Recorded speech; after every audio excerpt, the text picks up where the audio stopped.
ፕላን ፕሌት ለብዙ ሰዎች ልጅነታቸው የሚያስታውሱበት በረሃብ ሳይሆን ወደው ጣፍጧቸው የሚመገቡት ምግብ ነው። ፕላን ፕሌት በምግብ እጥረት ላለባቸው ህፃናት እንደ ነፍስ አድን እንደሚሰጥ እናውቃለን።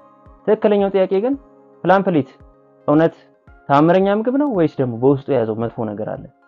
እንዲሁም ጤነኛ የሆነ ሰው ፕላን ፕሌት ቢጠቀም ምን አይነት ጉዳት ይደርስበታል የሚለውን በዛሬ ቪዲዮአችን የምናየው ይሆናል።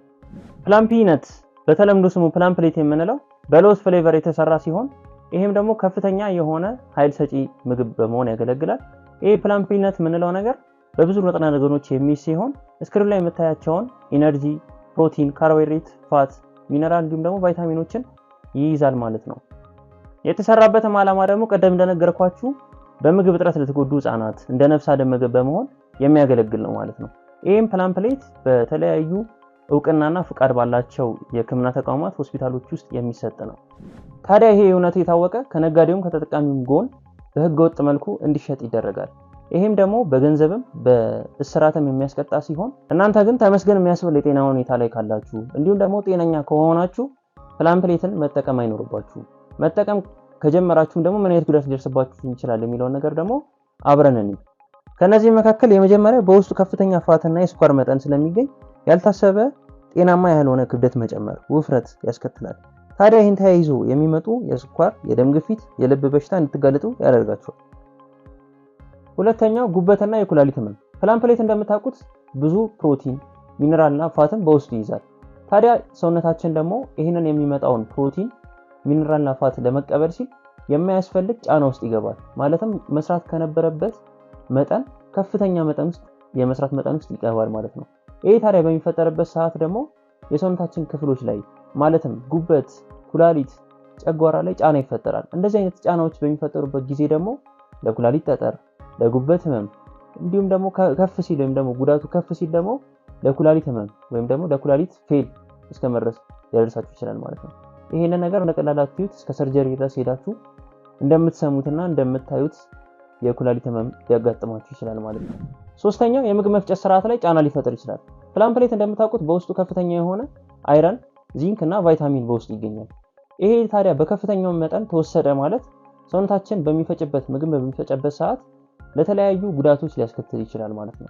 ከነዚህ መካከል ለሆድ ህመም፣ ማስታወክ፣ በውስጣችሁ ደግሞ ከተፈጥሮ ከሚመረተው መርዝ ውጪ ከፍተኛ የሆነ የተፈጥሮ መርዝ እንዲመረት ሊያደርግ ይችላል ማለት ነው። አራተኛው ደግሞ የለውዝ አለርጂ ላለባችሁ ሰዎች ፕላን ፕሌት ልትጠቀሙ ስትሉ የለውዝ አለርጂ ካለባችሁ ይሄ ለእናንተ የመጀመሪያው ምልክት ነው እንድታቆሙት ማለት ነው። ፕላን ፕሌት እንደሚታወቀው ብዙ መጠኑ ወይም ደግሞ ብዙ ፐርሰንቱ የምንድነው ከተባለ ከለውዝ ነው የሚሰራው። ታዲያ ይሄ ለውዝ በሚሰራበት ሰዓት የለውዝ አለርጂ ካለባችሁ ወይም ደግሞ የለውዝ አለርጂ መኖራችሁን በምታውቁበት መንገድ ምንድነው የተለያዩ ምልክቶች አሉ። ከነዚህ መካከል ደግሞ የፊት ማላብ፣ ለመተንፈስ መቸገር፣ አልፎ አልፎም ደግሞ ፌንት ለመስራት መጋለጥ ሊያጋጥማችሁ ይችላል ማለት ነው።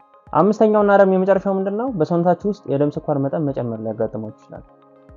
እንደምናውቀው ሰውነታችን ግሉኮስና ስኳርን በደማችን ውስጥ እንደሚያስተላልፍ ወይም ደግሞ እንደሚተላለፉ እናውቃለን።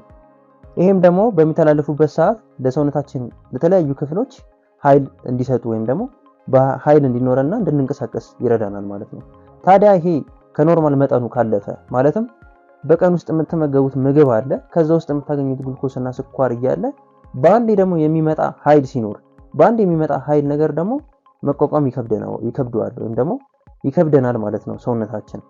ታዲያ ከኖርማሉ ካለፈ ምን አይነት ነገሮች ሊከሰቱ ይችላሉ ካለን የደም ስኳር መጠን መጨመር ሲኖር ለስኳር በሽታ ተጋላጭነት ሊከሰት ይችላል። ጉልበትና ኢነርጂ ደግሞ የመለዋወጥ ወይም ደግሞ መቀየር ውስጥ ልትገቡ ይችላላችሁ። አንዴ ጉልበታችሁ ከፍ ይልና በጣም ከዛ ደግሞ በአንዴ የኢነርጂ መውረድ ሊከሰት ይችላል። ምክንያቱም ፕሮሰስ የሚያደርግበት ሰውነታችሁ ሂደቱ የሚያካሄድበት መንገድ ግራ ስለተጋባ ወይም ደግሞ ከሚያውቀው ውጪ ስለሆነ ማለት ነው። ሌላኛው የደም ስኳር መጠን መጨመር ደግሞ ምን ሊያስከትል ይችላል ከተባለ በረጅም ጊዜ የጉበት ጉዳትን ሊያስከትል ይችላል። እነዚህን ጉዳቶች ካወቃችሁ አንደኛ በሰባዊነት ልክ አይደለም፣ ማለትም ለተጎዱ ህፃናት የሚሰጥ ነገር ለግል ጥቅም መጠቀም ማለት ልክ አይደለም። ሁለተኛ ደግሞ ብትጠቀሙትም ለጤናችሁ ጉዳት ነው እንጂ ጥቅም የሚያመጣላችሁ ነገር የለም። ጥቅም ሊመስላችሁ ይችላል ለአጭር ጊዜ፣ ነገር ግን በረጅም ጊዜ ባይባልም በትንሽ ቆይታ ውስጥ የሚመጣው ጉዳት ከፍተኛ ነው። ስለዚህ ከጤና ምንም ይበልጥ ነገር የለምና አንደኛ ሰባዊነትን በመጠበቅ ሁለተኛ ደግሞ ጤናን ከመጠበቅ አንፃር ፕላን ፕሌትን አለመግዛት። እናንተ ካልገዛችሁ የሚሸጥ ማንም ስለሌለ ፕላን ፕሌትን ባለመግዛት ለተጎዱ ህፃናት እንዲዳረስ ታውቃላችሁ ያለንበትን የኢትዮጵያ ችግር ማለትም ምን ያህል ህፃናት እየሞቱ በምግብ እጥረት ምክንያት እየሞቱ እንደሆነ ይታወቃል። ስለዚህ ይሄንን ነገርኛ ካስቆም ነው ይሄ ደግሞ ፕላን ፕሌት ከመሸጥ ወይም ደግሞ ከመሸጥ አልፎ ሰው ለነዛ ሰዎች ለማድረስ ስለሚሄድ አንደኛ ሰብአዊነታችንን እንጠብቅ፣ ሁለተኛ ደግሞ ጤናችንን እንጠብቅላለሁ። ለማንኛውም ይዤላችሁ የመጣሁት የዛሬ ቪዲዮአችን ስለ ፕላን ፕሌት ነበረ። ይሄ ቪዲዮ ከወደዳችሁት ላይክ፣ ይጠቅማል ብላችሁ ለምታስቡት ጓደኛችሁ ደግሞ ሼር፣ እንዲሁም ደግሞ ቤተሰብ መሆን ከፈለጋችሁ ሰብስክራይብ ማድረግ ትችላላችሁ። በሌላ ቪዲዮ በሌላ ሐሳብ እስክንገናኝ ድረስ ፒስ አውት።